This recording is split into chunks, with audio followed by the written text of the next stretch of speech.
3 stars on his shoulders meant nothing in Harrison Falls. General Elijah Brooks knew this the moment Sergeant Riggs slammed him against his SUV at Murphy's Gas and Go.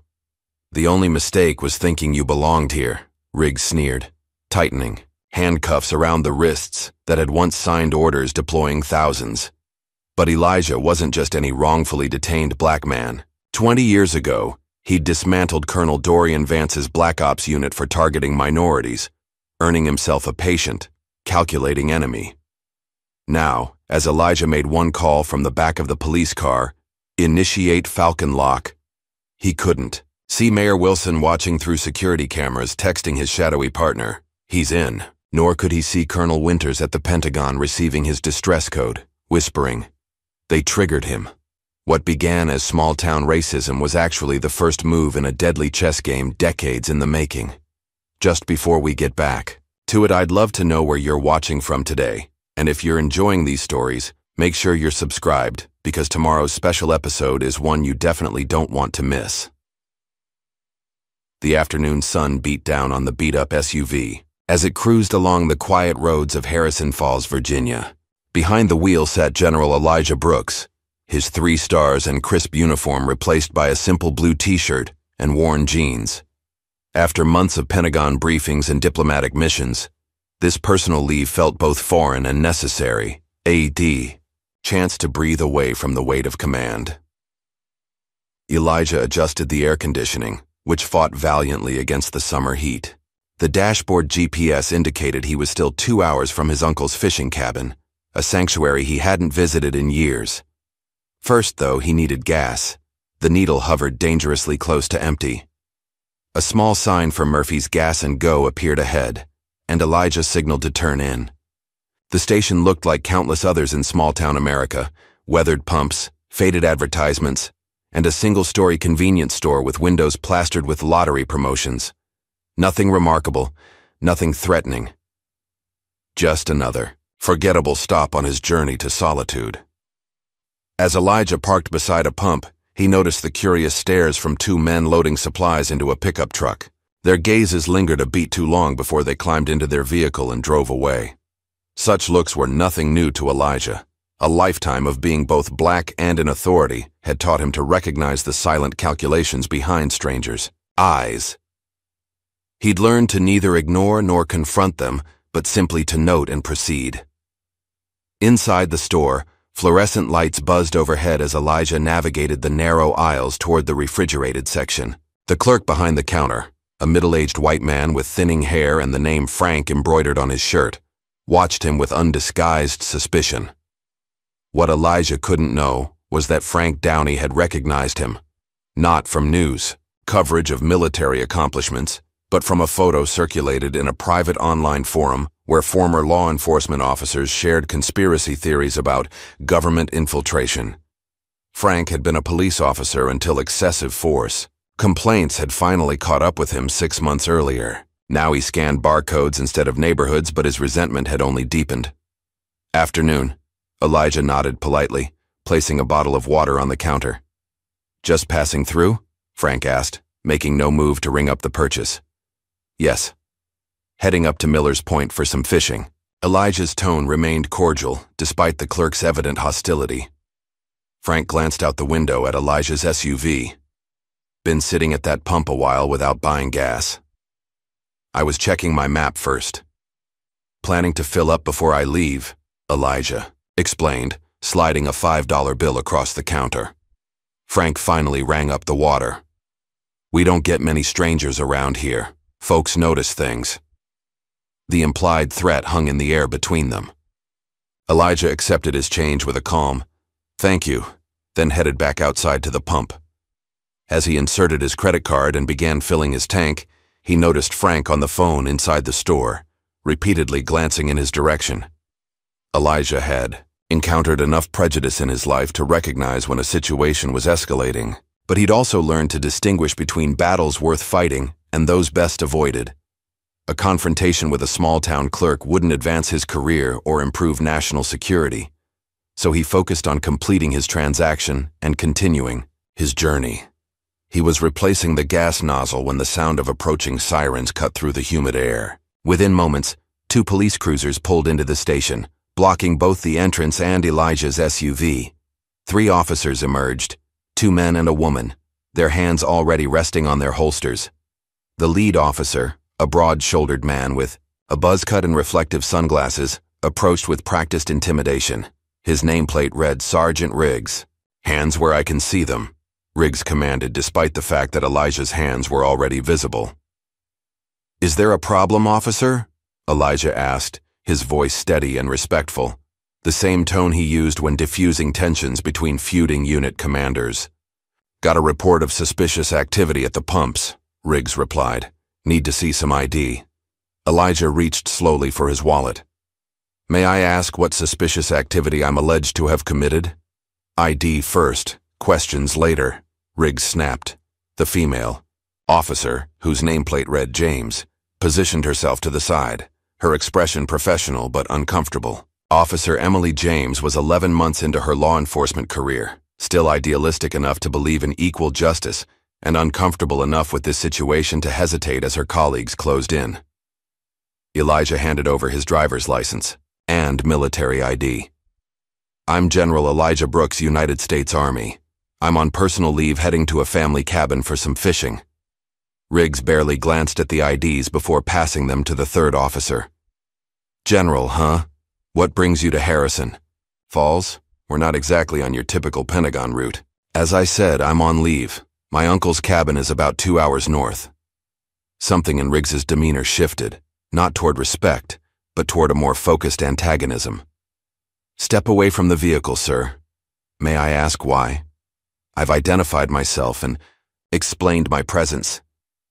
"Step away from the vehicle now," Riggs repeated, his hand moving to his holster. Elijah complied, recognizing the danger in the officer's posture. 27 years in uniform had taught him when to assert authority and when to yield to avoid unnecessary escalation. This moment called for the latter. "Face the vehicle and place your hands on the hood," Riggs ordered. Again, Elijah complied, his mind already mapping potential outcomes and responses. As a 3-star general, he commanded thousands of troops and managed billion-dollar operations, but here, at a gas station in Harrison Falls, he was simply a black man at the mercy of local authority. "Sergeant," Officer James said quietly. "His military ID checks out. He's a general." "I don't care if he's the chairman of the Joint Chiefs," Riggs muttered. "Got a call. We check it out." He turned to Elijah. "Spread your legs." As Riggs conducted an unnecessarily thorough pat-down, Elijah maintained his composure. "Officer, I believe this constitutes harassment. I've committed no crime." "Questioning my authority?" Riggs's voice hardened. "That sounds like resistance to me." He yanked Elijah's arms behind his back, the handcuffs closing with a decisive click. "You're making a mistake," Elijah said through gritted teeth. Riggs leaned in close, his breath hot against Elijah's ear. "The only mistake was thinking you belonged here." Officer James watched with growing discomfort as Riggs marched Elijah toward the patrol car. This wasn't procedure. This wasn't right. But before she could intervene, Elijah was already being pushed into the back seat. "My phone," Elijah said as the door began to close. "I'm entitled to one call." Riggs hesitated, then reached into Elijah's pocket and extracted a slim black smartphone. "One call," he said, handing it through the window before slamming the door. Inside the patrol car, Elijah examined his phone. It wasn't his personal device, but a secured military phone, one of the perks and burdens of his rank. He dialed a number from memory and waited as it connected. "Security desk," came the crisp response. "Initiate Falcon lock," Elijah said quietly. "This is Brooks. Send it up the chain." "Understood, sir." Falcon lock initiated. Elijah ended the call, just as Riggs slid behind the wheel. In the rearview mirror, their eyes met briefly. Riggs's filled with smug satisfaction, Elijah's with calm resolve. As the patrol car pulled away, neither man noticed the security camera above the gas station entrance or the figure watching the feed from a back office.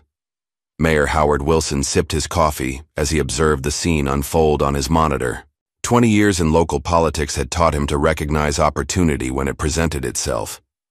He pulled out his phone and typed a quick message. He's in. Time to see how far he goes. Across the country in a nondescript office within the Pentagon's E-ring, Colonel Dana Winters stared at the alert on her secure terminal. Falcon Lock, a code she'd hoped never to see activated. A code that meant one of their highest-ranking officers was in immediate danger, without defense assets. "Oh no," she whispered, quickly cross-referencing the location. They triggered him. "It's happening." She reached for her secure line, already calculating response scenarios. Whatever was unfolding in Harrison Falls, Virginia, had just escalated from a local incident to a national security matter. Colonel Dana Winters moved through the Pentagon corridors with purposeful strides, her uniform crisp despite the late hour. Junior officers instinctively flattened themselves against the walls as she passed, recognizing the storm brewing behind her normally composed features. She pushed through the heavy doors of a restricted conference room where Admiral Karen Lutz was waiting, silver hair pulled back in a severe bun that matched her expression. "He triggered Falcon Lock," Winters said without preamble, placing her tablet on the polished table. "Elijah Brooks was just detained by local police in Harrison Falls, Virginia." Lutz's face remained impassive, but her fingers tightened around her coffee cup. "Coincidence? You know better than that, Karen. Harrison Falls has been on our watch list since those militia recruitment videos surfaced last year." Winters pulled up a secure file. "And Brooks, he wasn't supposed to be anywhere near there. He filed leave plans for the Blue Ridge Mountains." "Any chatter from our old friends?" Lutz asked, her voice dropping. Winters hesitated, then swiped to another screen. "That's why I needed to see you in person. Brooks was part of Obsidian Fence." The Admiral's posture stiffened almost imperceptibly. Obsidian Fence. The program's name hadn't been spoken aloud in secure chambers for nearly a decade. A classified initiative designed to identify, monitor, and stress test minority officers who showed exceptional leadership potential, officers who might one day hold enough influence to change the system from within. "I thought we shut that down," Lutz said carefully. "We reformed it," Winters corrected, "renamed it. But the infrastructure remained, and now someone's using it. Against us." She pulled up a personnel file showing a younger Elijah Brooks in his captain's uniform. Brooks wasn't just in the program, Karen. He was the gold standard, the example they used to refine the algorithm, the perfect combination of brilliance, restraint, and strategic thinking. "And now he's sitting in a county jail cell?" Lutz asked, the implications dawning in her eyes. "Worse," Winters said. "I think he's exactly where someone wants him to be." The Harrison Falls police station smelled of industrial cleaner and stale coffee. Elijah sat straight-backed on the metal bench in the holding cell, eyes forward, expression neutral. His military, ID, and personal effects had been placed in a plastic bin labeled Brooks E on a desk outside the cell where Sergeant Riggs was making a show of filling out paperwork. "So, General," Riggs said, emphasizing the title with barely concealed mockery. "How's the accommodations? Up to Pentagon standards?" Elijah didn't respond. His silence was calculated, a tactic that had served him well in negotiation rooms and hostile territories alike. Let them fill the void. Let them reveal themselves. "Not feeling talkative now?" Riggs continued, standing to approach the cell. "You military types always think you're better than us, don't you? Above the law, special rules. I haven't broken any laws, Sergeant," Elijah finally said, his voice measured, "and I haven't asked for special treatment." "Yet you made a call," Riggs countered. "To who exactly? Your powerful friends in Washington?" Elijah simply held Riggs's gaze, neither confirming nor denying. The standoff was interrupted by Officer James entering with a file folder. "Sergeant, I've processed the initial report, but there's still no clear charge listed." Her voice was professional, but tinged with uncertainty. "Suspicious behavior and resisting," Riggs said without looking at her. "Sir, the body cam footage doesn't show any resistance," she said, her eyes darting, briefly to Elijah. "And suspicious behavior needs to be substantiated with specific observations." Riggs turned to her, irritation flashing across his face. "Write it up as I told you, Officer James. unless you'd prefer traffic duty for the next month. James hesitated, then nodded stiffly. Yes, sir. She retreated to her desk, but not before casting another glance at Elijah. In that moment, he knew he'd found an ally, however reluctant she might be. As James settled at her desk, she noticed something odd about the general. He wasn't anxious or angry like most detainees. He was observing, cataloging. His eyes moved methodically around the room, noting exits, cameras, personnel. It was the behavior of someone who was already 3 steps ahead, gathering intelligence for a countermove. Outside the station, a black SUV with government plates parked across the street. Its windows were tinted beyond legal limits and no one emerged from the vehicle. Inside the station, the security cameras flickered, going dark for exactly 5 seconds before resuming their feed. No one noticed except Elijah, whose eyes tracked to each camera in sequence. The game had begun. Angela Brooks was in the middle of editing a legal brief when her secured line rang. As one of the nation's most respected civil rights attorneys, she was accustomed to urgent calls, but the vibration pattern of this particular phone sent a chill through her. It was a pattern reserved for emergencies related to her husband's work. This is Angela, she answered, already moving to her home office and closing the door. It's Winters, came the terse reply. Elijah's been detained in Harrison Falls, Virginia. Local police. But it's not what it appears. Angela's free hand curled into a fist. Racial profiling. That's the cover, Winters said. He's in danger. And it's not just about race. It's revenge. Explain, Angela demanded, already pulling up her secure laptop. I can't over this line. But check your secure email. There's a file coming through in 3 minutes. After you read it, the system will purge it. Angela had known Dana Winters for nearly 2 decades, ever since the then-captain had served under Elijah in their early career days. Winters wasn't prone to dramatics or overreaction. Dana, Angela said softly. Should I be afraid? A pause. Be prepared. This goes deeper than either of you knew. After the call ended, Angela sat motionless, waiting for the promised file. When it arrived, the sender name sent another wave of unease through her. Midas. Secure drop. Midas wasn't a person but a designation, a hacker collective that occasionally provided information to government agencies when traditional intelligence channels failed. They operated in the gray spaces between legality and necessity, and their involvement meant whatever was happening transcended normal protocols. The file contained a series of documents, intelligence briefs, personnel records, and surveillance reports, all centered around a project called Obsidian Fence. And at the center of one page, a digital kill list with Elijah's name circled in red. A separate message appeared in her chat window.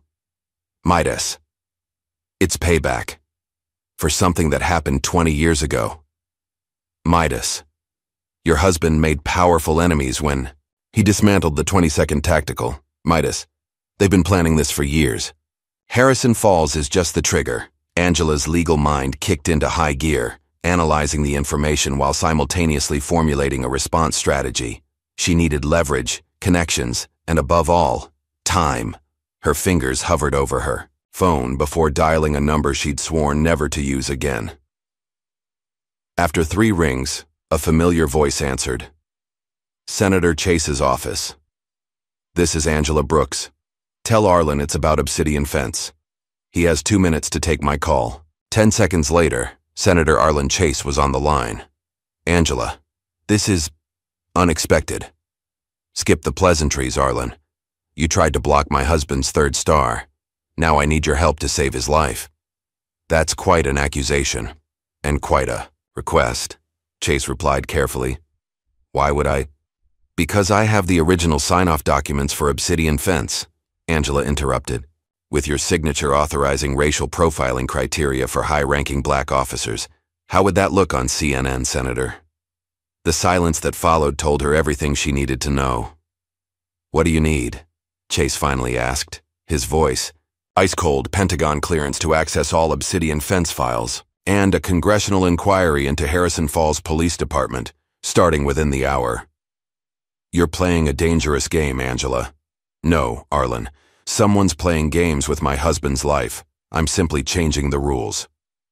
Back at the Harrison Falls Police Station, Officer Emily James couldn't shake the feeling that something was very wrong. The general's arrest didn't add up. The charges were flimsy at best, potentially illegal at worst. And Riggs's behavior, the unnecessary aggression, the apparent satisfaction, set off alarm bells honed through her training at the academy. With Riggs momentarily out of the building for a smoke break, James slipped into the evidence room. The department's digital systems were outdated, but body cams were automatically uploaded to a local server for 48 hours before being transferred to long-term storage. Using her credentials, she accessed the footage from that afternoon. What she saw confirmed her suspicions.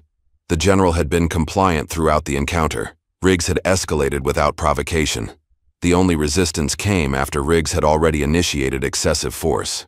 In the viewing room, James's hand shook as she downloaded the footage to an encrypted cloud storage account, one not connected to the department. What she was doing could cost her job, maybe even lead to criminal charges. But what Riggs had done, that wasn't policing. That was something else entirely.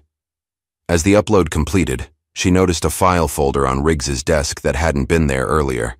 The edge of a document was visible, bearing an insignia she didn't recognize, a black fence encircling what appeared to be a military rank insignia. Without thinking, she snapped a photo with her personal phone before hurrying back to her post. Night had fallen over Harrison Falls when Elijah was released without explanation. No charges filed, no apology offered. Just a curt nod from the desk sergeant and the return of his belongings. Your vehicle has been delivered to the town motel, the sergeant informed him, sliding a room key across the counter, courtesy of the department.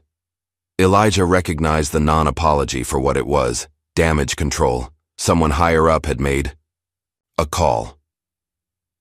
As he pocketed his belongings, he noticed an unusual file folder on the desk behind the sergeant. The same black fence insignia Officer James had photographed was visible on its corner, a symbol Elijah recognized from a lifetime ago. It was the marker used by a Black Ops unit he had personally disbanded after discovering their unsanctioned domestic operations, targeting minority communities.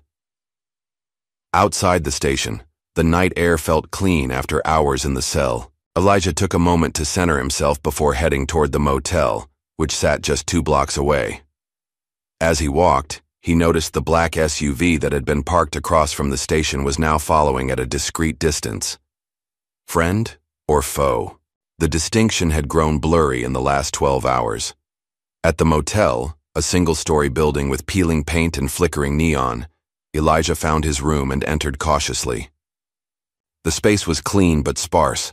A bed, a desk, a television that had seen better days. His duffel bag had been placed on a luggage rack, apparently retrieved from his SUV. He checked his secured phone. 3 missed calls from Angela, 2 from Winters, and 1 from a number he didn't recognize. He would return them shortly, but first he needed to ensure the room was secure. A quick sweep revealed no obvious surveillance devices, though in the digital age, monitoring didn't require physical bugs. He sent a brief encrypted text to Angela. I'm safe. We'll call in 30. Love you. Across town, in the shadowy corner of a parking garage, Harrison Falls Mayor Howard Wilson waited nervously beside his luxury sedan. When heavy footsteps echoed through the concrete structure, he flinched. You're late, Wilson said as a tall figure emerged from the darkness. Politicians don't dictate my schedule, came the gruff reply. Colonel Dorian Vance stepped into the dim light, his military bearing evident despite his civilian clothes. Once, a rising star in military intelligence, Vance now operated in the shadows, a man whose name had been systematically erased from official records after a dishonorable discharge 15 years earlier. Did you get what you needed? Wilson asked. Vance's smile didn't reach his eyes. Brooks performed exactly as expected, controlled, strategic. Even in humiliation, he thinks like a chess master. He pulled out a cigarette but didn't light it. That's why he's so dangerous, and why he needs to be broken, not just defeated. Yas, Schreitus Wilson began. Is already accounted for, Vance interrupted. He's the last piece. We break him now and the rest fall like dominoes. He finally lit the cigarette, its ember glowing in the dimness.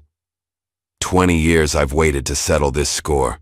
Brooks took everything from me. My career, my reputation, my future. Now I take his. Wilson shifted uncomfortably. And my payment? Vance reached into his jacket and handed over a flash drive. As promised, enough blackmail material on your political rivals to secure your next election. Plus the federal grant approvals your donors have been salivating over.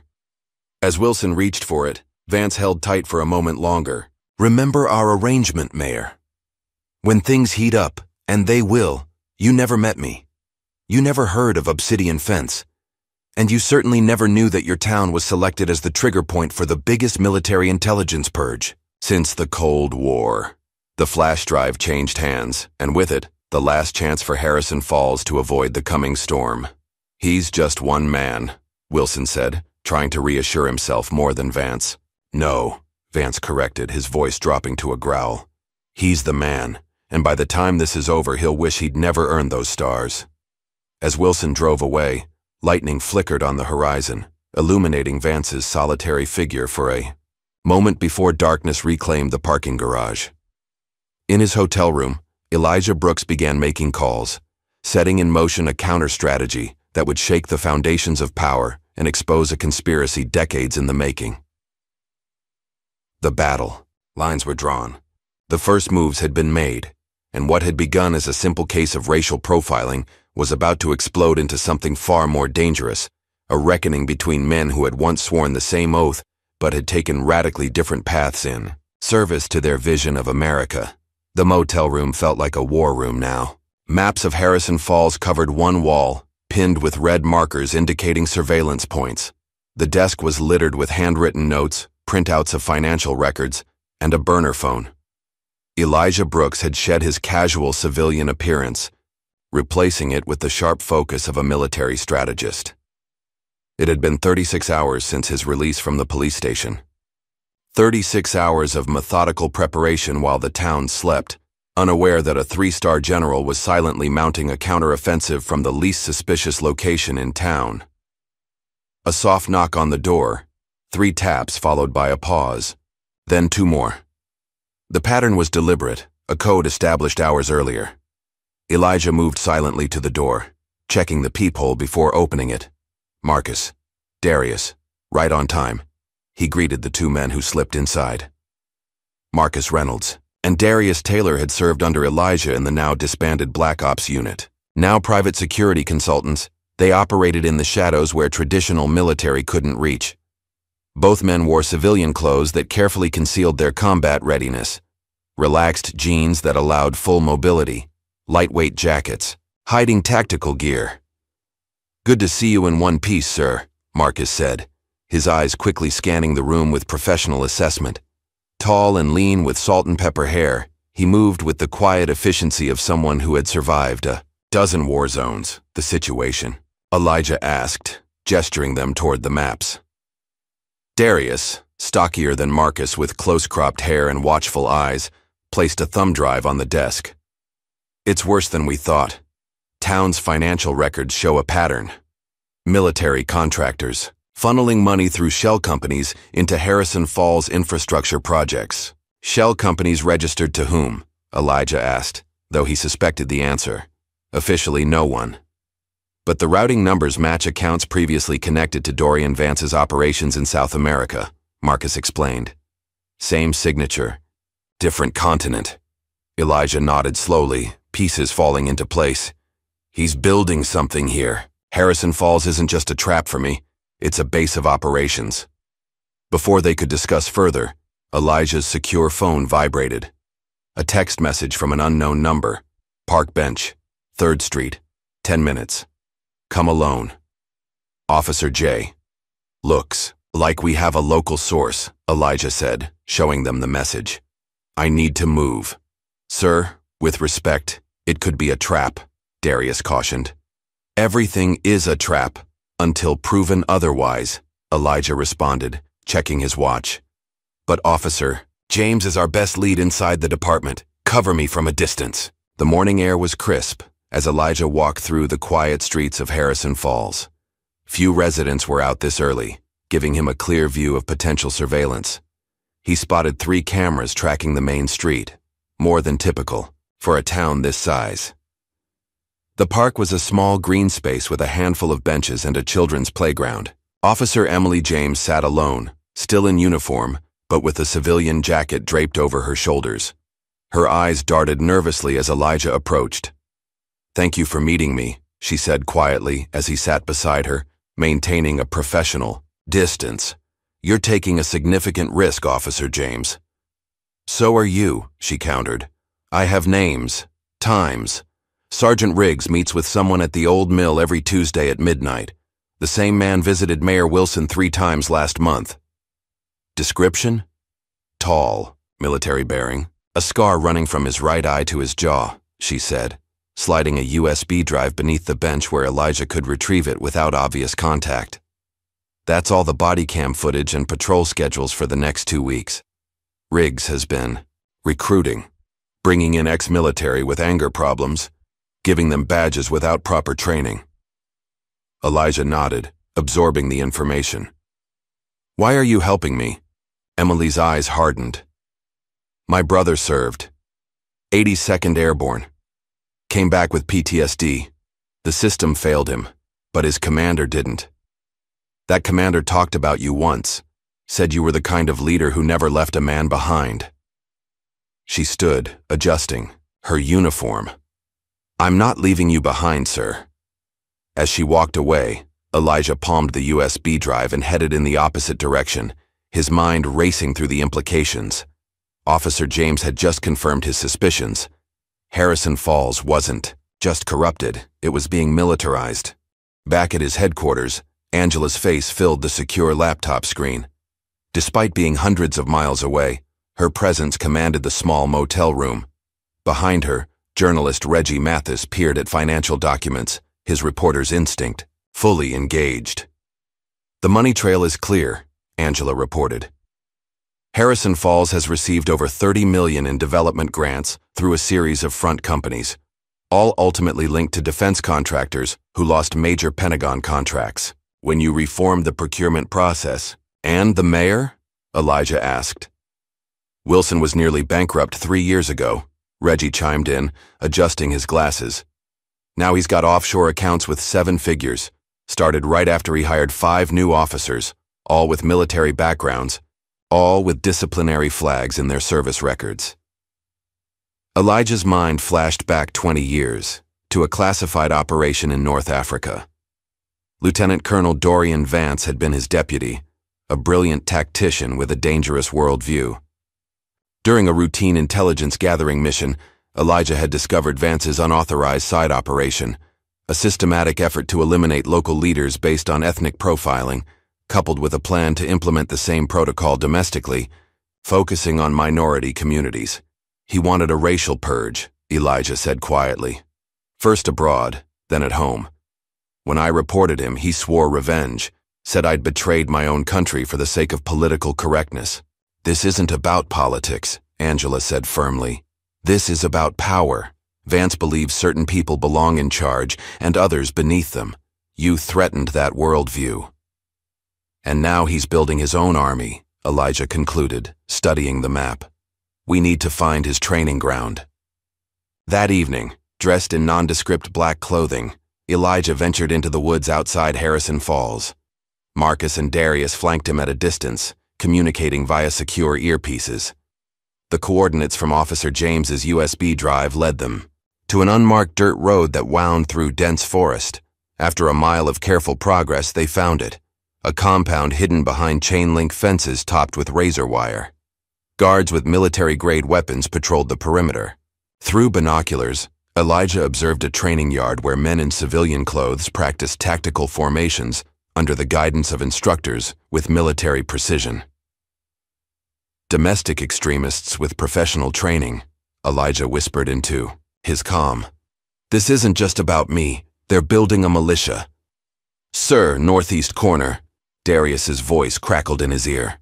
"That's standard military gear, Pentagon issue communications equipment."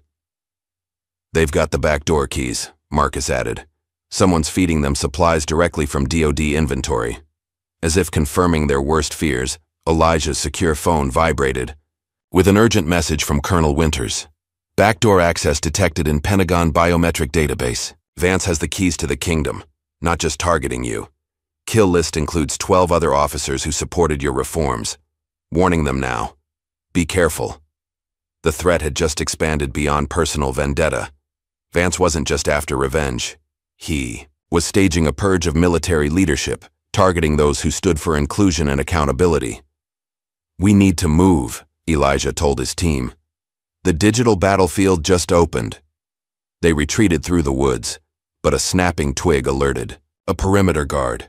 Gunshots shattered the night's silence. The team scattered, using their training to evade pursuit through the thick underbrush. Back at town limits, they regrouped behind an abandoned barn. They're more organized than we anticipated, Marcus reported, checking his gear for tracking. Devices, and they know we're onto them now, Darius added. Elijah nodded grimly. Time to accelerate our timeline. At the motel, Officer James waited in the shadows of the parking lot. Her patrol car was nowhere in sight, and she wore civilian clothes, a backpack clutched tightly to her chest. They know, she said as Elijah approached. Riggs found spyware on his cruiser's computer. He's searching for the source. I've been reassigned to desk duty, but I think they suspect me. You need to get out of town, Elijah said. She shook her head. Not yet. I got this first. She handed him a flash drive. It's your file, the one they created to frame you. They've doctored evidence making it look like you embezzled military funds to support radical groups. Elijah examined the drive. They're not just trying to embarrass me, they're setting me up for treason charges. Back in the motel room, the team reviewed the fabricated evidence against Elijah. The forgeries were sophisticated. Banking records, emails, even photos manipulated to show him meeting with known extremists. They've been building this for years, Angela said over the secure line. This isn't impulse, it's calculation. A knock at the door silenced everyone. Darius moved into position with his weapon while Marcus checked the security feed they'd installed. On the small monitor, an elderly man in a fishing vest stood alone, hands visible. Jack Bennett, Elijah said with surprise, recognizing the man. Former CIA specializes in domestic threat assessment. After security protocols, Bennett was allowed inside. The old spy moved slowly, but his eyes missed nothing, cataloging every detail of the operation. I heard you stirred up a hornet's nest, Brooks, Bennett said, settling into a chair. Figured you could use some insurance. He placed a weathered leather portfolio on the desk. Locations, dates, personnel files, all places where similar setups occurred against influential black leaders in government and military. Elijah opened the portfolio to find meticulously documented cases spanning 20 years. Project Sentinel, he read from the cover page. A conspiracy to identify, isolate, and neutralize minority figures who reached positions of true influence, Bennett explained. Started as a monitoring program, evolved into active sabotage. Vance didn't create it, he inherited it, then militarized it. The revelation sent a chill through the room. What had seemed like personal vengeance was actually a systematic operation, with deeper roots and wider reach than anyone had imagined. Elijah looked at the faces of his team, Marcus and Darius, veterans who had faced death in distant lands. Officer James, risking her career and safety. Angela on the screen, fighting through legal channels. Reggie documenting everything for posterity. This wasn't just his battle anymore. It was a war for the soul of the institutions they had all sworn to protect. This ends now, Elijah said firmly, and it ends where it started. He turned to Angela on the screen. I need everything you can find on Vance's military career. Every operation, every connection. To his team he added, this isn't about justice anymore, it's war, and I will end this where it started. As dawn broke over Harrison Falls, the pieces were moving into position for a confrontation that would shake the foundations of power and expose a cancer that had been growing in the shadows for decades. The memories came unbidden as Elijah studied the documents spread across the motel desk. Afghanistan, 2003. A young Major Elijah Brooks leading a specialized reconnaissance unit with Captain Dorian Vance as his second-in-command. Vance had been brilliant but volatile, always pushing boundaries, always questioning why certain officers advanced faster than others. "You're being groomed," Vance had said one night in the barracks, voice low with resentment. "They see something in you they want to control. They'll promote you over better men because you fit their narrative." Elijah had dismissed it then as jealousy. But later, when Vance was passed over for leadership of a covert unit in favor of Elijah, something had broken in the man.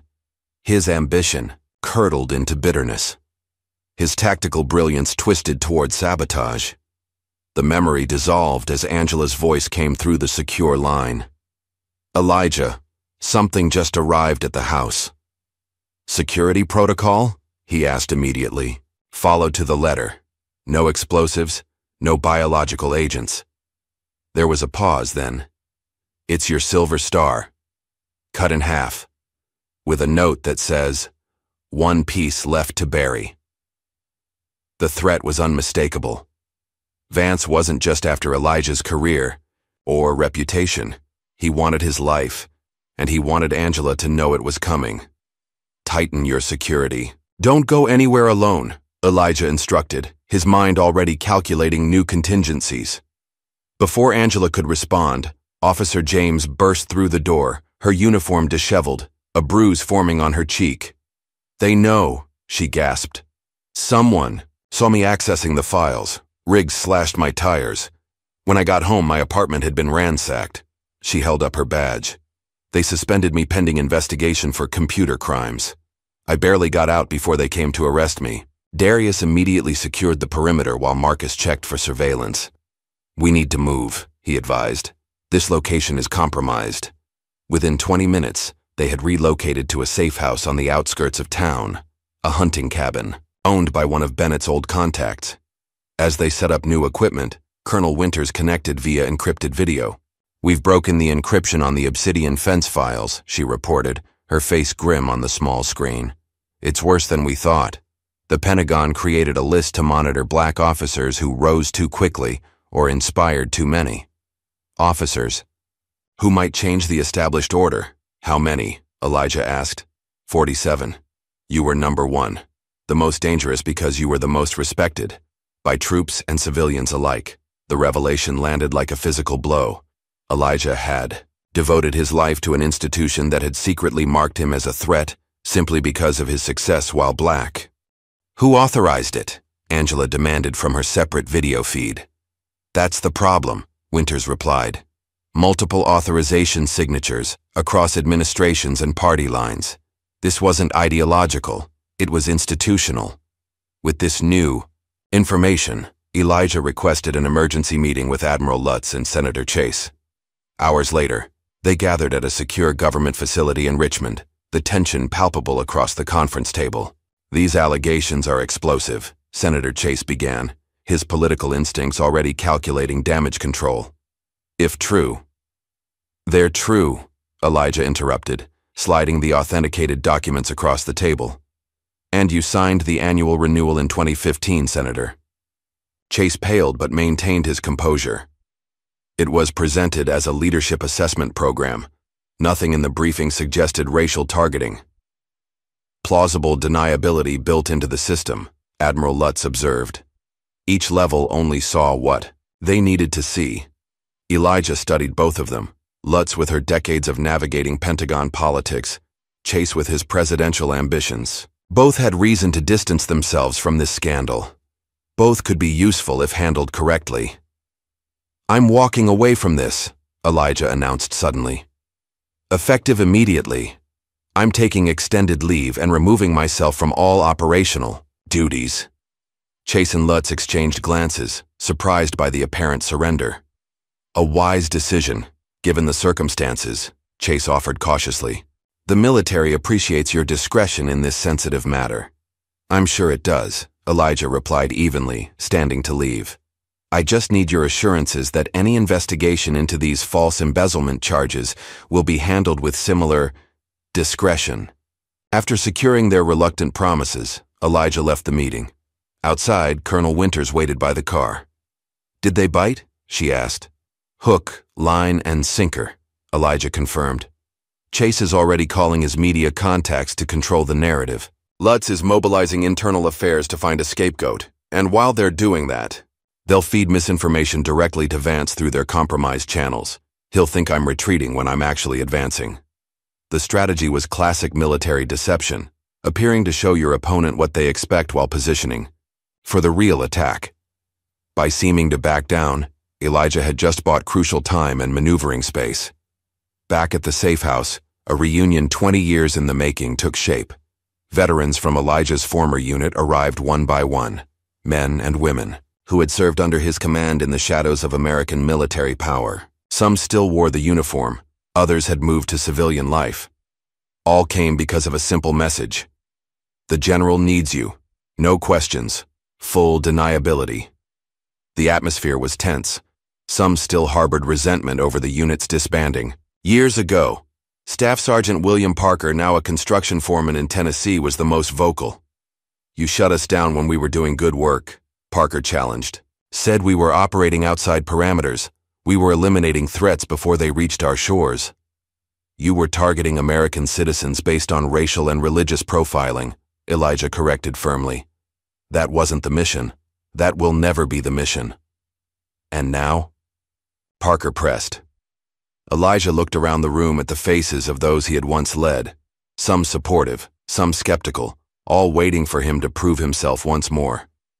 "Now we face an enemy that used the same prejudice to build a militia inside our borders, an enemy that believes certain Americans deserve power and others deserve subjugation, an enemy I once called brother." One by one, he laid out the evidence: Project Sentinel, Obsidian Fence, the doctored files, the militarized police force, the training compound outside town. With each revelation, more faces hardened with resolve. "This isn't about me," Elijah continued. "It's about what we swore to defend. All of us, against all enemies, foreign and domestic." By midnight, even Parker had committed to the mission. The safe house transformed into a strategic command center, with team members assigned to surveillance, intelligence gathering, and tactical planning. Their first breakthrough came when Officer James identified a pattern in the local police communications: regular blackout periods when all transmissions went silent.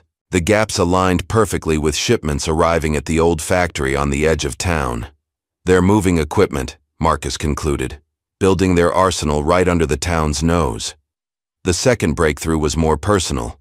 Angela's investigative team uncovered Vance's current base of operations, an abandoned military training facility where he and Elijah had once trained together as young officers. "It's symbolic," Elijah noted. "He wants to end this where we began." As preparations continued, Elijah took a moment alone outside the cabin, staring at the stars. The weight of command, the responsibility for lives and legacy, settled on his shoulders like a familiar burden. Colonel Winters joined him, offering a cup of coffee. "Your team's ready," she reported. "Angela's secured legal protection for everyone involved. Reggie's got media contacts on standby if this goes public." Elijah nodded, grateful for the support network they'd built. "And the others on the list?" "The other black officers targeted. All warned and secured. If Vance moves against any of them, we'll know immediately." A notification chimed on both their phones simultaneously. The message contained only a video link. When they opened it, Angela's face appeared on screen, bound to a chair, a bruise visible on her temple. The camera panned to reveal Colonel Vance standing behind her. "Hello, Elijah," Vance said, his scarred face twisted in a cold smile. 20 years is a long time between conversations. I thought we should make this one face-to-face." The camera showed they were inside the very training facility they'd identified earlier. Mercenaries with tactical gear patrolled the background. "You have 6 hours," Vance continued. "Come alone, unarmed, or your wife joins the casualty list of your righteous crusade." The video ended, leaving Elijah staring at a blank screen, his face betraying no emotion though his heart hammered against his ribs. "It's a trap," Winters stated the obvious. "Of course it is," Elijah agreed. "He's forcing my hand, trying to isolate me from support." We can send in a tactical team. No, Elijah cut her off. Too many variables, too many hostages at risk. He looked back at the safe house where his team awaited orders. We do this my way. Inside, he gathered everyone for the final briefing. Vance has Angela. He wants me alone and unarmed at the old Barrett training facility by dawn. You can't seriously be considering going in alone, Darius protested. I'm not, Elijah assured him. I'm going in first, creating the distraction. You'll be my shadows. He turned to Officer James. We need your knowledge of local police frequencies and procedures.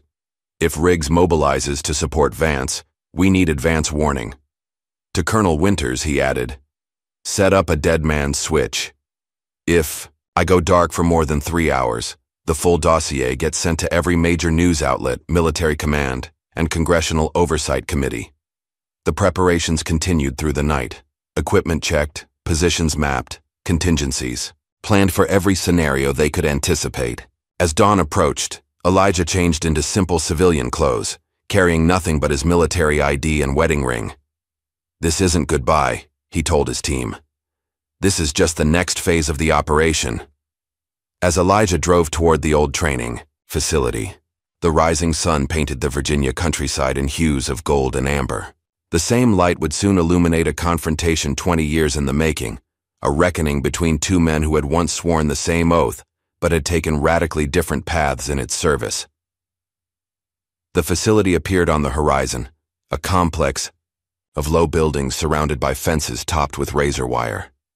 As he approached the gate, cameras tracked his movement. The gate swung open automatically, an invitation to enter the lion's den. Elijah parked and stepped out of the car, hands visible. Armed men emerged from guard positions, frisking him roughly before escorting him inside. Through long corridors that once housed America's elite soldiers, they led him to a central command room. And there, standing in the place where they had once trained side by side, was Colonel Dorian Vance, older, scarred, but with the same cold intensity in his eyes. For the first time in 20 years, the two men stood face to face. Vance smiled and said, "Welcome back, General. Let's finish what you started." The Barrett training facility stood like a ghost from America's military past. Once a proud center for special operations training, now a crumbling monument to abandoned Cold War strategy. As Elijah walked through its halls, memories flooded back, running drills until midnight, planning mock operations, leading young soldiers who trusted him with their lives. Now those same corridors were rigged with surveillance cameras and tripwires, transforming the facility into a spiderweb with Vance at its center.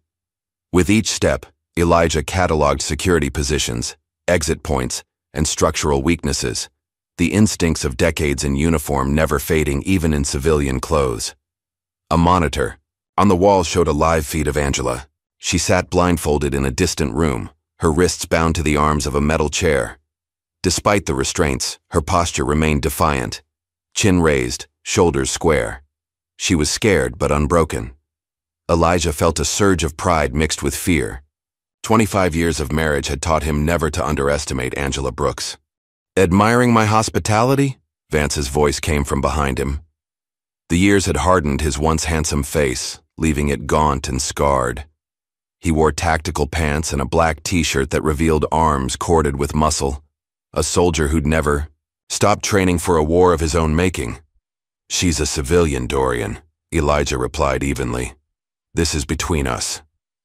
Vance circled him slowly, like a predator sizing up prey. "That's where you're wrong. There are no civilians in this war, only combatants and casualties." He gestured toward a door. "Come, I've prepared refreshments. We have much to discuss."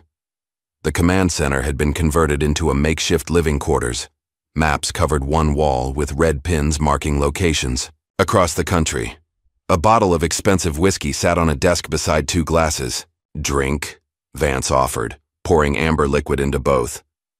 "You always preferred bourbon, as I recall." "I prefer my wife's safety," Elijah countered. Vance smiled coldly, pushing a glass toward him. "She stays comfortable as long as you listen.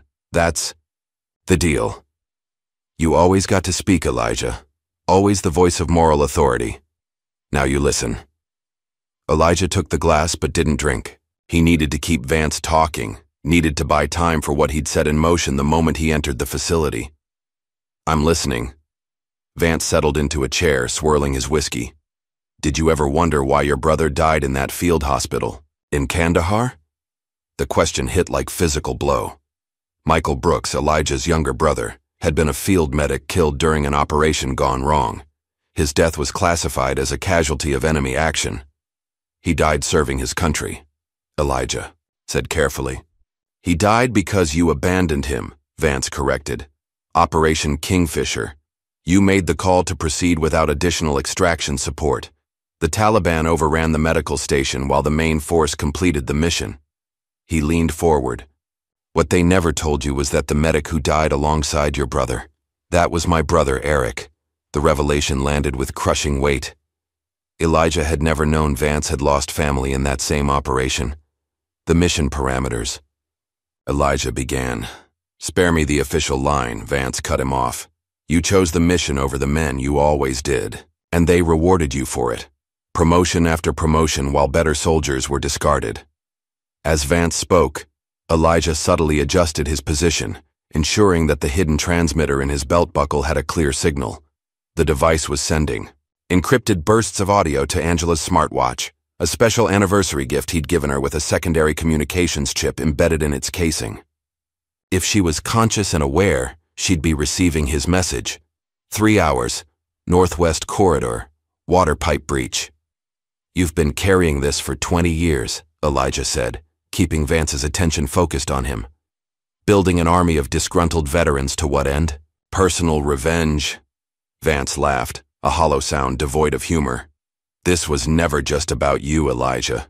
You're a symptom of a larger disease. I'm merely the surgeon. He stood, leading Elijah to a computer station displaying personnel files. Hundreds of them, each bearing military ID photos of Black, Hispanic, and Middle Eastern service members. These officers were fast-tracked for promotion over more qualified candidates, Vance explained, his voice hardening. Political appointments masquerading as merit-based advancement. The system is corrupted from within. Generals chosen for their skin color instead of battle prowess. Advisors selected for their surnames rather than strategic minds. That's not what happened, Elijah countered. The military finally started recognizing talent that had been overlooked for generations. Started promoting based on performance rather than preference. Vance's eyes flashed with anger. You actually believe that, don't you? That your stars were earned rather than gifted to fulfill a quota? Outside the facility, Officer James tracked police frequencies from a concealed position. Colonel Winters had established a perimeter with Elijah's former unit members positioned at strategic points. They monitored the facility through thermal imaging, counting guards and mapping movements. Meanwhile, Angela worked methodically on her restraints. The wool of the blindfold absorbed her tears of frustration, but her fingers remained busy. The metal hair clip she'd kept hidden was slowly weakening the zip ties around her wrists. The vibration against her wrist was so faint she almost missed it. 3 pulses. Then, a pause. Then a pattern she recognized immediately. Morse code. Elijah was alive and sending instructions. 3 hours, Northwest Corridor, water pipe. With renewed determination, she sawed faster at the restraints. Back in the command center, Vance pulled up footage from police stations across the country, incidents of Black citizens being detained, similar to what had happened to Elijah. Each of these situations was a test, Vance explained. Identifying officers willing to act without asking questions, building a network of law enforcement loyal to the principles this country was founded on. White supremacy wasn't a founding principle, Elijah challenged, and neither was using police as personal militias. Vance ignored the comment, continuing his tour of the operation.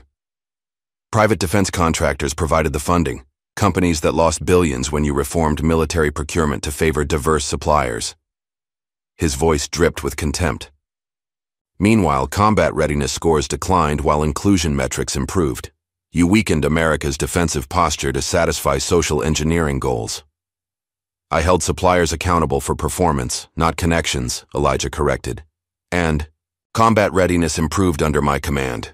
You know that's documented fact. For nearly an hour, Vance outlined his worldview, a perspective wherein America's military strength was being undermined by diversity initiatives and where traditional soldiers were being sacrificed to political correctness.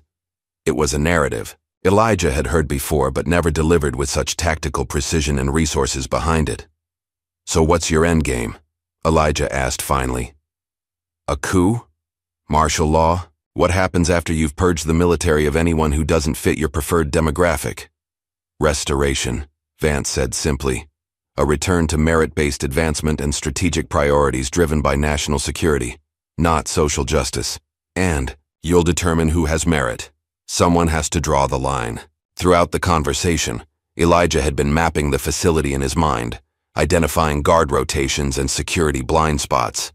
He'd also been carefully positioning himself to keep Vance's attention away from the surveillance monitors. On one of those monitors, a shadow moved through a ventilation shaft. Angela had freed herself and was navigating through the building's infrastructure, exactly as they had practiced in security drills at their home. Years of living under potential threat had turned theoretical security protocols into muscle memory. I need to see my wife, Elijah stated flatly, interrupting Vance's monologue. All in good time. First, we discussed terms. Vance presented him with a laptop open to a video recording setup. You're going to make a statement. Confess to using your position to funnel Pentagon funds to radical organizations. Admit that your promotion was part of a social engineering experiment rather than merit-based advancement. And if I refuse, then Angela dies, and the world sees you as a coward who abandoned his wife to protect his reputation. Vance gestured to another monitor, showing a live stream already connecting to multiple military command centers. Your former colleagues are watching. Your legacy is on the line. Elijah studied the man before him.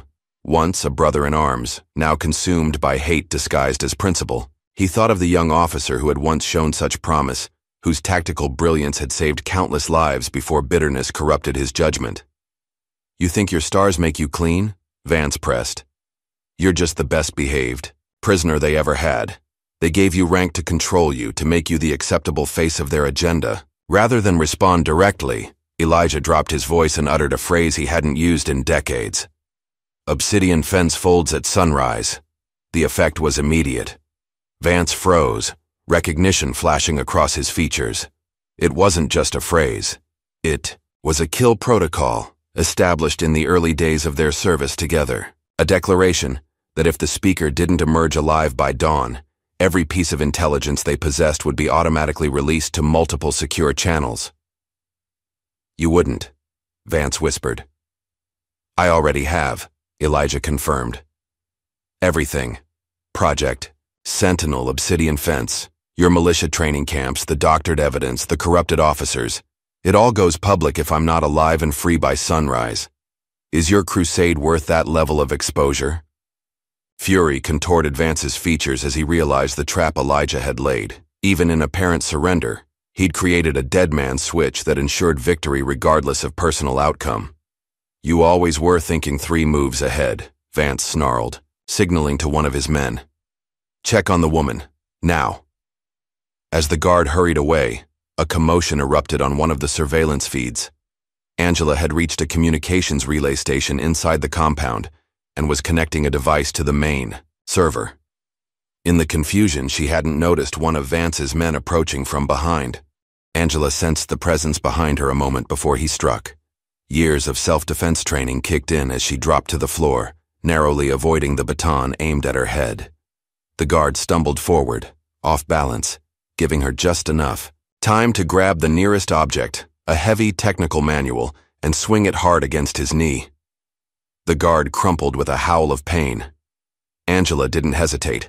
She grabbed a coil of cable from the desk and quickly bound his wrists, using her weight to subdue him despite his size advantage. The struggle had damaged the server, sparks flying from one of the circuit boards she'd been accessing.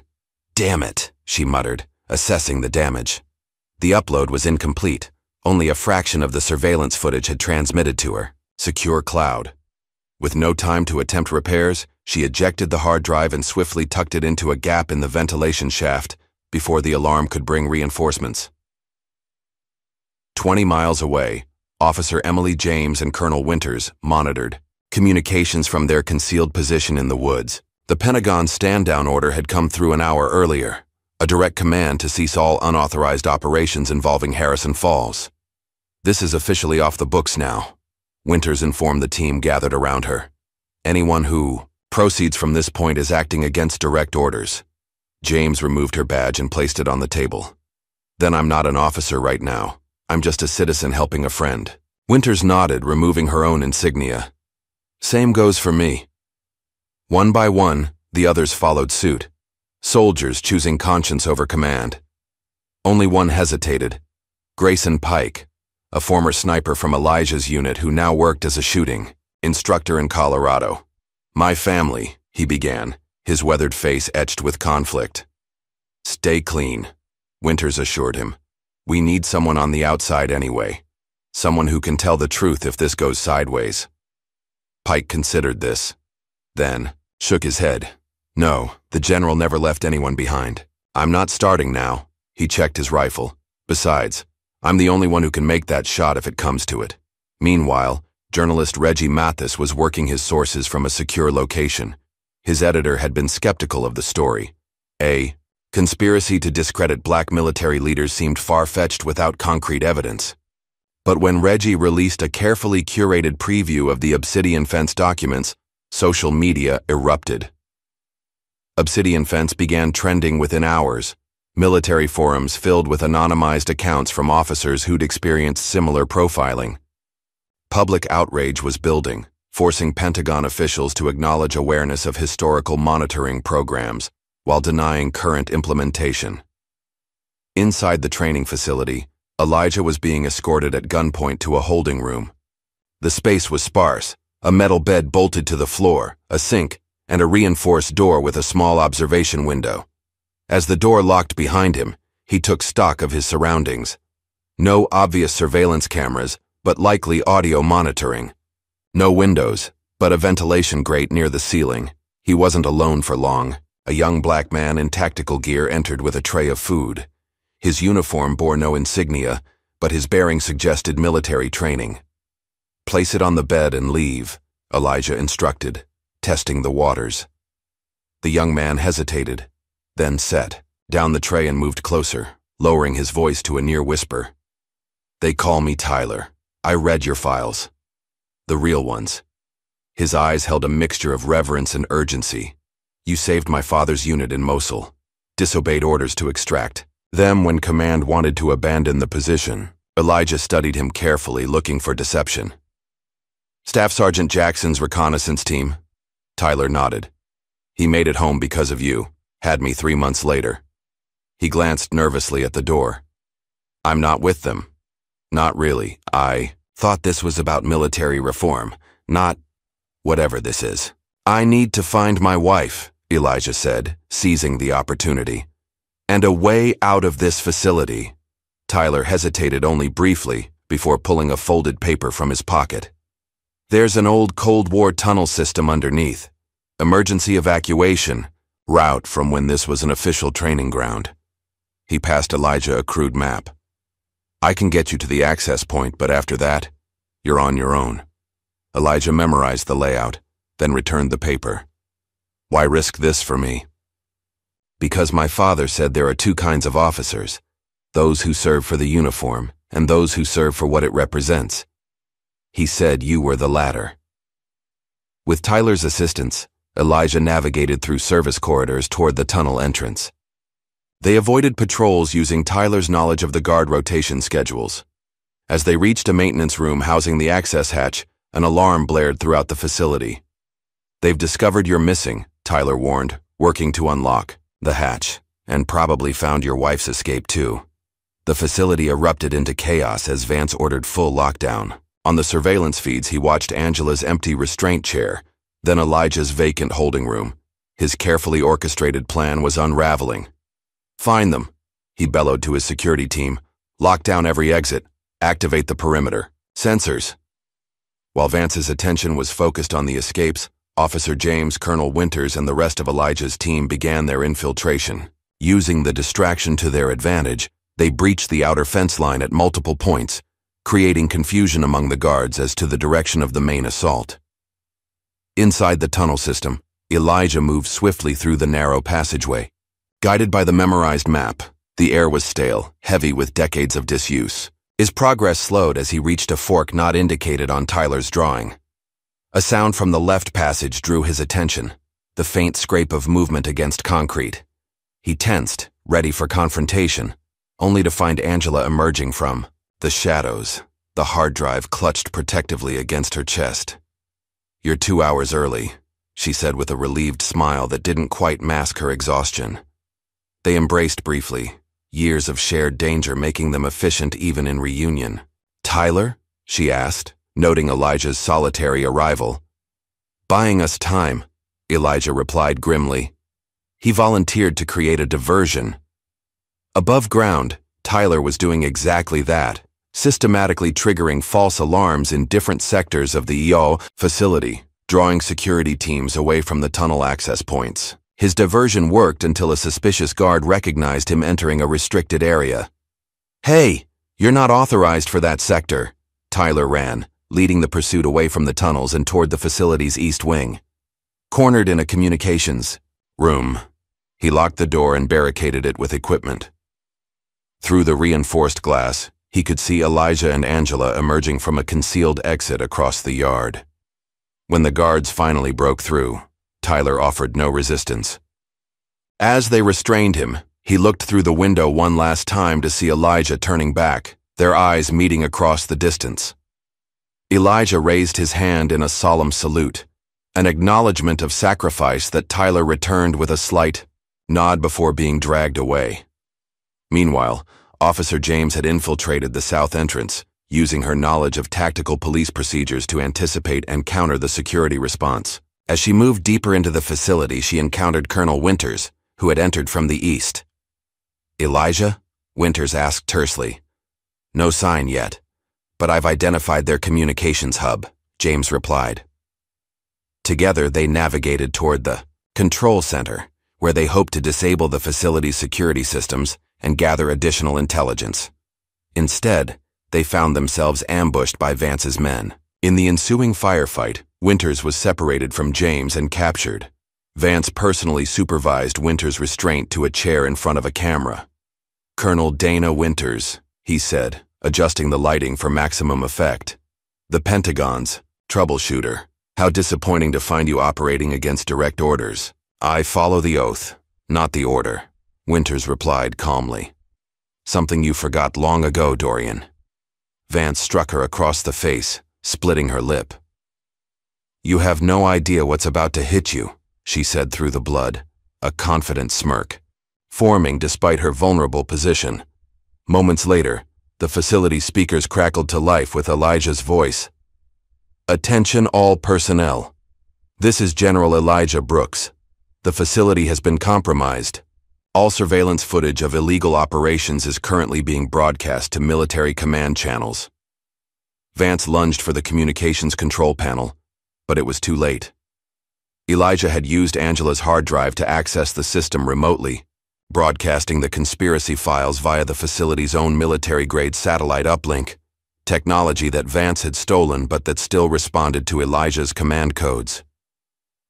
"How?" Vance demanded, turning to Winters. "You forgot who designed the security protocols for these facilities," she replied. "Brooks wrote the manual you're trying to use against him." As the broadcast continued, one document in particular appeared on screens throughout the facility, an authorization form for Project Sentinel bearing Senator Chase's signature, alongside detailed instructions for targeting successful black officers for enhanced scrutiny and potential career sabotage. Vance realized his carefully constructed network was being exposed minute by minute. In a desperate bid to maintain control, he ran to the strategy room and initiated an emergency protocol, punching in a code that activated a rarely used security measure.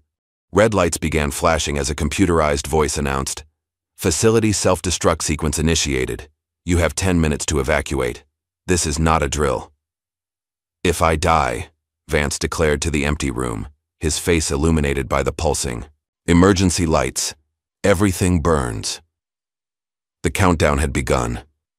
Throughout the facility, both Vance's men and Elijah's team scrambled to evacuate. Officer James freed Colonel Winters and they fought their way toward the exit. Elijah and Angela, having just reached the perimeter, heard the alarm and understood its meaning immediately. Instead of continuing to safety, they turned back toward the facility. Their mission wasn't complete, not while others remained inside, not while evidence could be destroyed, and not while Vance remained unprosecuted. As they raced against time, Elijah spotted Vance in the strategy room through a window, frantically gathering files. Their eyes met across the distance, General and Colonel, once brothers in arms, now separated by an unbridgeable chasm of ideology and betrayal. Elijah crashed through the door, charging toward the control panel where the self-destruct sequence could be aborted. Vance intercepted him, and the two men collided in a brutal struggle that transcended physical combat. "You think your stars make you righteous?" Vance shouted, landing a blow to Elijah's ribs. "They make you a puppet," Elijah countered, his military training evident in every precise movement. "I never wanted to be your enemy," he grunted, blocking a strike. "You made me your mirror." The control panel sparked and smoked from a stray bullet, accelerating the countdown. With 5 minutes remaining, Angela reached the panel and attempted to override the sequence using the partial code Elijah had whispered earlier. The system responded, but only partially, extending the countdown rather than canceling it entirely. "We have 5 minutes," she shouted over the alarms. The fight between Elijah and Vance intensified, each man drawing on decades of training and a lifetime of conviction. When Vance pulled a concealed weapon, the confrontation reached its climax. In a split-second decision that defined everything he stood for, Elijah disarmed Vance rather than letting him die in the coming explosion. Knocking him unconscious with a precise strike, Elijah hoisted his former friend over his shoulder. "We don't leave anyone," he told Angela as they rushed toward the exit. "Not even him." Through collapsing corridors and past failing security systems, they made their way to the exterior, where James and Winters had organized the evacuation. As the last of their team cleared the perimeter, the facility erupted behind them, concrete and steel giving way to fire and destruction, erasing decades of history in moments. Elijah, Angela, and an unconscious Vance emerged from the wreckage. As flames consumed what remained of the Barrett training facility, a visual metaphor for the old order collapsing under the weight of long-hidden truths. Dawn broke over the smoldering ruins of the Barrett training facility. Emergency vehicles lined the perimeter, their lights casting eerie blue and red patterns across the destruction. Medics tended to the wounded while firefighters battled the remaining flames. The air reeked of smoke, melted plastic, and the unmistakable aftermath of violence. Angela stood apart from the chaos, her fingers dancing across her tablet as she frantically tried to restore the damaged hard drive data. The explosion had corrupted portions of the evidence, but enough remained to tell their story. Beside her, Colonel Winters coordinated with trusted Pentagon contacts, establishing secure communications channels outside normal protocols. "We have 5 minutes before Homeland Security locks this down," Winters warned, glancing at her watch. "They're mobilizing a containment team from Richmond." "Working on it," Angela muttered, her focus absolute. "The encryption is holding, but the transfer speed is compromised. We need more time." Nearby, Elijah knelt beside the unconscious form of Colonel Vance, now secured with zip ties and under guard by Marcus and Darius. Despite everything, something in Elijah couldn't let go of the man they had once been. Soldiers who had pledged to defend the same Constitution, who had once trusted each other with their lives. "Sir," Darius approached cautiously, "the override codes for the bombs. How did you know they'd work?" "I didn't," Elijah admitted. "But Angela and I established emergency protocols years ago, personal codes that we'd recognize." He looked toward us, his wife with admiration. "She only had part of the sequence, enough to buy us time, not stop it completely." Officer James jogged up to them, her uniform torn and soot-stained. "Riggs is mobilizing local police to secure the area. They're 5 miles out and approaching fast." That complicates things, Elijah observed calmly. Their original extraction plan had assumed they'd have more time before official response teams arrived. We need to split up, Winters suggested. Different exfil routes rendezvous at the secondary location. Elijah shook his head. No. We face this together. He turned to James. Are there body cameras on Riggs's team? Standard issue. They're required to activate them for all operations. Good. Let them document what they find. The truth needs witnesses. As if on cue, Vance began to stir, coughing and blinking away the eye ghost disorientation. When his vision cleared, he found Elijah staring down at him, not with hatred but with something far more devastating. Pity. You should have left me, Vance rasped. That's the difference between us, Elijah replied. Always has been. Vance struggled briefly against his restraints before slumping back in defeat. You've won this battle, but the war continues. There are others who believe as I do. Men with power and conviction. I'm counting on it, Elijah said. Because now, they'll be forced into the light. A distant explosion rocked the facility's eastern section, a secondary detonation from ruptured gas lines. The blast sent everyone diving for cover. In the confusion, Vance seized his opportunity, rolling away and sprinting toward the tree line despite his bound hands. Elijah gave chase, followed by Marcus. They pursued Vance into the nearby woods, where the terrain became treacherous, fallen trees, hidden sinkholes, and the disorienting sameness of the forest. Vance, despite his restraints, moved with the desperation of a man with nothing left to lose. He's heading for the emergency cache, Marcus shouted, recognizing the direction. There's weapons, supplies. The warning died in his throat as gunfire erupted from ahead. Vance had apparently reached his destination. Elijah and Marcus took cover behind a massive fallen oak, assessing the situation. I have 3 magazines. And emergency transponders, Vance called out. Enough to hold you off until my reinforcements arrive. There are no reinforcements, Dorian, Elijah responded, his voice calm despite the circumstances. Your network is exposed. Your allies are distancing themselves. Senator Chase is already issuing denials. You think this was built on one senator's support? Vance laughed bitterly. We reach further than you know. While they exchanged words, Marcus circled around, using the forest cover to flank Vance's position. Elijah kept him talking, understanding that each minute they delayed increased the chances of the evidence reaching secure servers beyond anyone's ability to suppress. This country was built on certain principles, Vance continued, his voice carrying through the trees. Order, hierarchy, natural leadership. What you're defending is chaos masquerading as equality.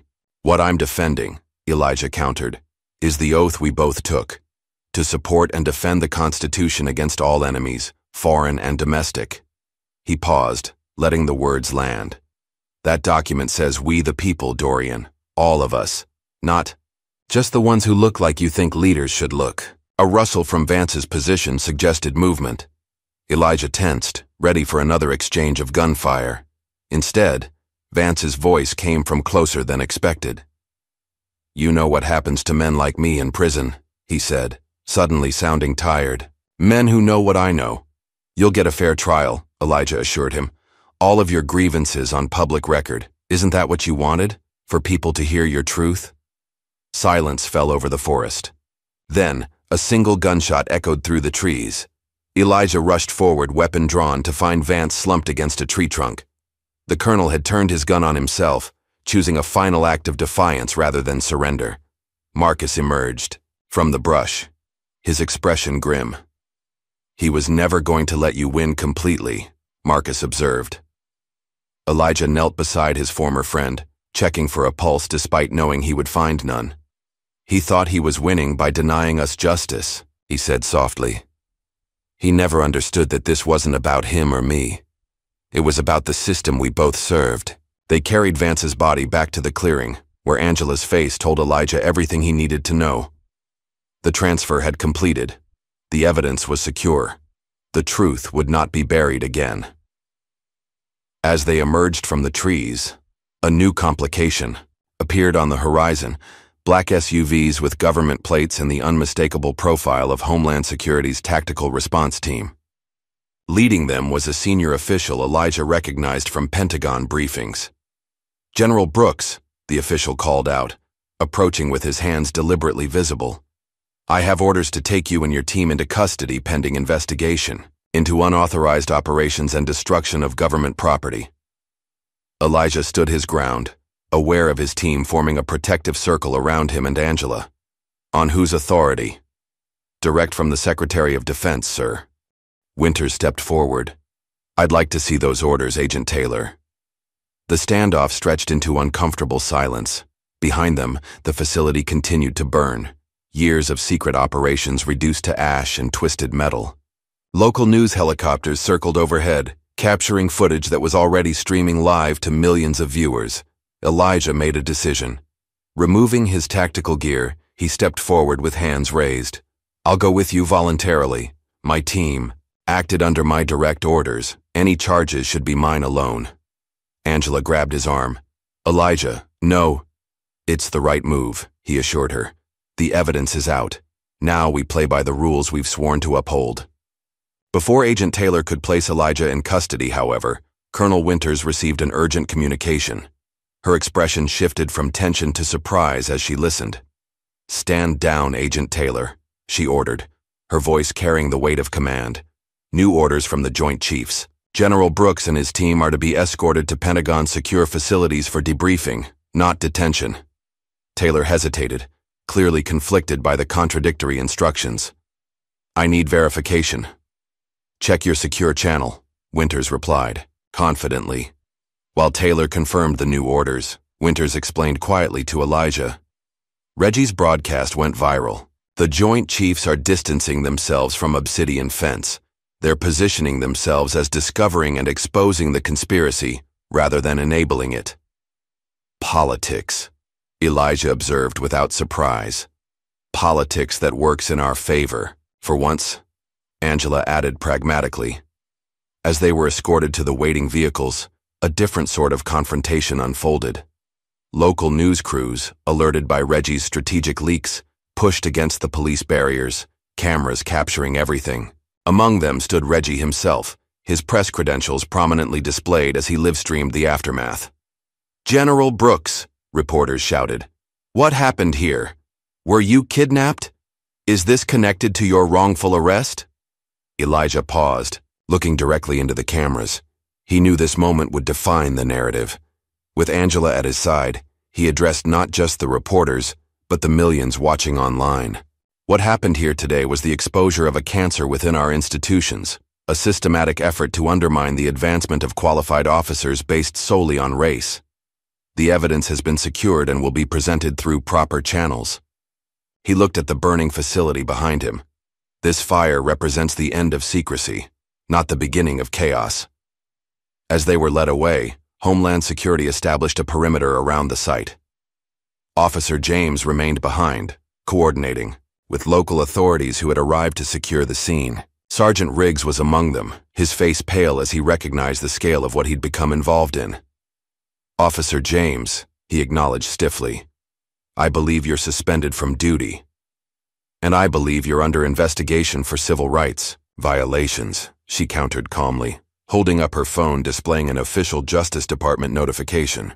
"Consider this my formal statement that I witnessed you participating in a conspiracy to violate the constitutional rights of General Elijah Brooks." The tables had turned completely. What had begun as a small-town harassment had exposed a network of corruption that reached the highest levels of government. As James watched Riggs being read his rights by federal agents, she felt a grim satisfaction. The system could work when brave people forced it to. In Washington, the response was immediate and overwhelming. The president called an emergency press conference, formally apologizing to General Brooks and announcing an immediate investigation into Obsidian Fence, Project Sentinel, and all related surveillance programs targeting minority service members. Senator Chase was suspended from committee duties pending investigation, his presidential ambitions evaporating as journalists dug deeper into his connections to Vance's operation. Military commands across all branches received orders to review promotion and evaluation practices for evidence of similar bias. The storm had broken, and in its wake, a chance for genuine change emerged from the wreckage of long-hidden truths. 3 weeks later, the world had moved on to new crises and controversies, but the ripples from Harrison Falls continued to spread through American institutions. In a small cabin on the shores of Lake Mitchell, miles from the nearest town, Elijah Brooks sat on a weathered dock, fishing rod in hand, the surface of the water reflecting the peace that had eluded him for months. The cabin's rustic simplicity was exactly what he needed: no internet, minimal cell service, and endless quiet. Old radios in various states of repair littered the screened porch, a hobby he'd neglected during years of command responsibilities. Now they provided a meditative focus as his hands remembered skills his mind had filed away. On the small wooden desk inside sat a framed photograph, Elijah and Angela on one side, Tyler Matthews on the other, all smiling during a brief moment of celebration, after Tyler had been granted immunity in exchange for testimony against the remaining members of Vance's network. The crunch of tires on gravel announced a visitor. Elijah didn't turn, recognizing the familiar cadence of Angela's footsteps on the wooden path to the dock. She settled beside him, business attire replaced by jeans and a simple blouse, her briefcase exchanged for a folder of documents. "Good news," she announced without preamble. "The Military Review Board has completed its investigation. All officers identified in the Obsidian Fence documents will receive formal apologies and compensation for career impacts." Elijah nodded, his eyes still on the still surface of the lake. "And the others? The ones who never made it high enough to be targeted?" "That's Phase 2, Angela replied. "Full review of promotion practices across all branches, with civilian oversight." She squeezed his hand. "It's not perfect, but it's movement." They sat in comfortable silence, the weight of recent events settling between them. Angela had become the public face of the fight, her legal expertise and moral clarity making her the natural spokeswoman for affected service members. Elijah had deliberately stepped back, understanding that lasting change required more than one man's story. "There's something else," Angela said after a while. "Officer James has been reinstated. Not just reinstated, promoted to detective and offered a position with Federal Internal Affairs to help identify similar corruption patterns in other departments." Elijah allowed himself a small smile. "She'll be excellent at it." "She asked about you. Said to tell you she's starting with Harrison Falls PD. Riggs has been arrested, and they're investigating every case he handled for civil rights violations." The fishing line tugged gently, but Elijah made no move to reel it in, letting whatever curious fish had found his bait continue its investigation. "And Reggie?" he asked. "Pulitzer nomination for his coverage," Angela reported. "But he's struggling. Death threats, nightmares, PTSD from the whole experience." She paused. "He could use a visit from someone who understands combat stress." Elijah nodded. "I'll call him tomorrow." 2 days later, Elijah drove into Washington for the first time since the incident. He found Reggie Mathis in a coffee shop near the Post's offices, the journalist's usual energetic demeanor subdued by the dark circles under his eyes and the constant scan of his surroundings, the hypervigilance Elijah recognized from countless returning combat veterans. "General," Reggie greeted him, standing automatically. "Just Elijah now," he corrected gently. "The uniform is on hold for a while." They talked for hours, not about the investigation or the story, but about living with the aftermath of danger. About how to sleep when your brain won't stop scanning for threats. About the difference between necessary caution and paranoia. By the time they parted, Reggie stood straighter, the connection with someone who truly understood providing more comfort than any therapy session. "The truth has a cost," Elijah told him as they shook hands. "But silence costs more." Reggie nodded, recognition flashing in his eyes. "I'll remember that." The following week brought another visitor to the cabin, Colonel Winters, now officially retired from active intelligence duties. She arrived with a small box containing her personal effects from the Pentagon and a sealed envelope. "Couldn't let you hide out here forever," she said by way of greeting, surveying the simple cabin with approval. "Nice place to decompress, though." Over coffee on the porch, they spoke of changes rippling through the military establishment. The uncomfortable self-examination, the resistance from old guards, the tentative hope from younger officers who had lived too long under invisible ceilings. "I brought you something," Winters said finally, handing him the envelope. "Found it in a secure archive during the cleanup operation." Inside was a single sheet of paper containing a list of signatures, officers who had served under Elijah's command over the years, many now in leadership positions themselves. At the bottom was a simple message: "If you ever want to lead again, we'll follow." Elijah folded the paper carefully and placed it in his shirt pocket. "Thank you." "Just so, you know where you stand," Winters replied. "When you're ready." After she left, Elijah drove to Harrison Falls one last time. The town had changed in subtle ways. The police station stood abandoned, its operations temporarily taken over by state authorities pending a complete departmental overhaul. The mayor's office was similarly empty, Wilson having resigned ahead of federal corruption charges. Elijah walked through the quiet streets, remembering the fear and tension of his first visit. A few residents recognized him, some nodding respectfully, others averting their eyes in shame or lingering resentment. The gas station where it had all begun had a new clerk. The conspiracy-minded Frank Downey was among those arrested in the subsequent investigation. In the weeks that followed, Angela began work on a project she'd contemplated for years, a memoir, titled Invisible Stars, chronicling the stories of black military heroes whose contributions had been systematically diminished or erased from official histories. When she asked Elijah to write the foreword, he initially resisted. "I'm not a writer," he demurred, "and I'm not interested in becoming a symbol." "You already are one," she countered. "The question is whether you'll help shape what that symbol means." Meanwhile, in a federal detention center awaiting trial, former Sergeant Riggs received a visitor, a lawyer representing several pending civil rights lawsuits from citizens who had suffered similar treatment to what Elijah had experienced. Riggs had expected intimidation or threats. Instead, the attorney simply presented him with documented evidence of his pattern of behavior and a choice: cooperate with investigations into systemic abuses or face the maximum penalties alone. Across the country, the ripple effects continued. Military academies revised their leadership curricula to include case studies on institutional bias. Police departments implemented new accountability measures. Government contractors faced enhanced scrutiny of their hiring and lobbying practices. And in a maximum security federal prison, a letter arrived for inmate number 247891, formerly Colonel Dorian Vance. The envelope bore no return address, but the contents were unmistakable. A single page in Elijah's distinctive handwriting. "You failed because you fought for your anger. I won because I fought for people. When you're ready to remember what service really means, I'll be waiting." Vance read the letter 3 times before carefully tearing it into pieces. But later that night, he retrieved the fragments from his trash can and meticulously reassembled them.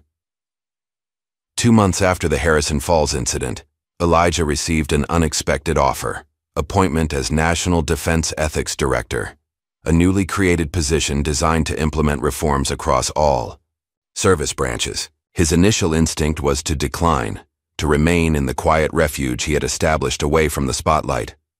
Before responding, he visited Tyler's mother in Philadelphia, a small row house filled with photos of her son in uniform, proud evidence of a family tradition of service.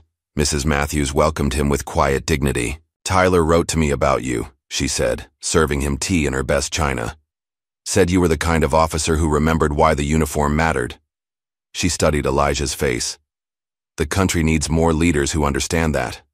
"I'm not sure I can be what they need right now," Elijah admitted. Mrs. Matthews took his hand firmly. "Don't let my son's sacrifice be forgotten. He believed in the change you represent." Those words stayed with him during the flight back to Washington, where he finally accepted the position. Not for redemption or vindication, but because systems only changed when good people worked from within, using their knowledge of the machine to recalibrate its purpose. Was integrity ever about winning, or was it always about standing firm when the world tried to break you? As Elijah Brooks showed us, sometimes the most powerful weapon isn't force, it's unwavering principle. Like and subscribe for more powerful stories about courage in the face of injustice. Your support helps these important narratives reach those who need to hear them.